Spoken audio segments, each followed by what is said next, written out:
De retour, donc, on va reprendre notre travail. On est arrivé à ce niveau-là. Là, ce sont les 4 plasmides différents qui peuvent être générés. 4 cas de figure.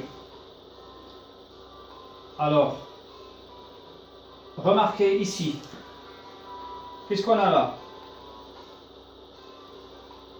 Rien d'autre que ça. C'est tout simplement un plasmide PUC 19 qui a été refermé sur lui-même. Tout simplement. Il a été coupé par la BAMH 1 ici, mais dans le mélange, avant de recevoir quelque chose de nouveau, il s'est refermé sur lui-même. Tout simplement. Donc ça, c'est exactement ça. Et ça, on l'a travaillé l'autre jour dans notre discussion. Hein, vous l'avez quand même déterminé. Il y a un autre cas, ici je vais directement au 3e cas. Qu'est-ce qu'on remarque ici? Que ça, ce n'est autre que un PHP 45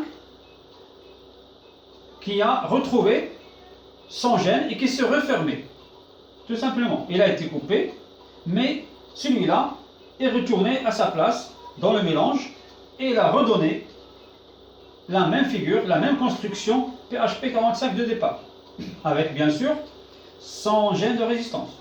Et voilà, CMR, CMR, les deux sites BAMH 1. Donc il n'y a rien à changer entre ça et ça.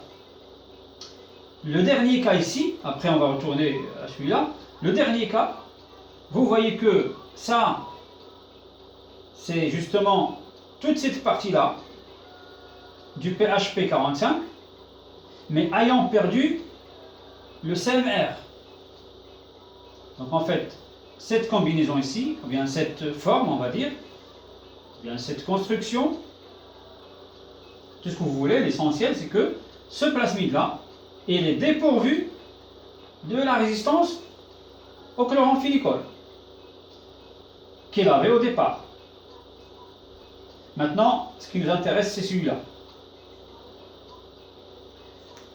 Là, dans ce cas-là particulier, c'est une construction plasmidique telle que il renferme le PUC 19, donc tout ça,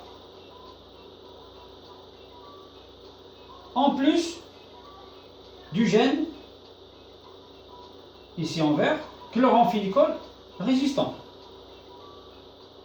D'accord? C'est-à-dire que tout simplement, dans le mélange, ce petit fragment ici, d'ADN, est allé s'intégrer dans cet espace-là, en plein milieu du gène LAC-Z, dont on a parlé tout à l'heure. Le voilà. Il a été ouvert au milieu. Donc, le petit morceau ici, le petit fragment d'ADN, est venu s'installer ici et il a donné comme résultat ça.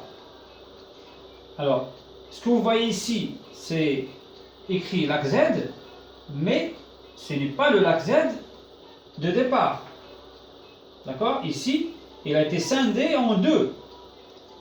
Un petit bout ici, un petit morceau là, et un là. Donc, ce gène LAC-Z, on va dire qu'il est bousillé, qu'il ne marche plus.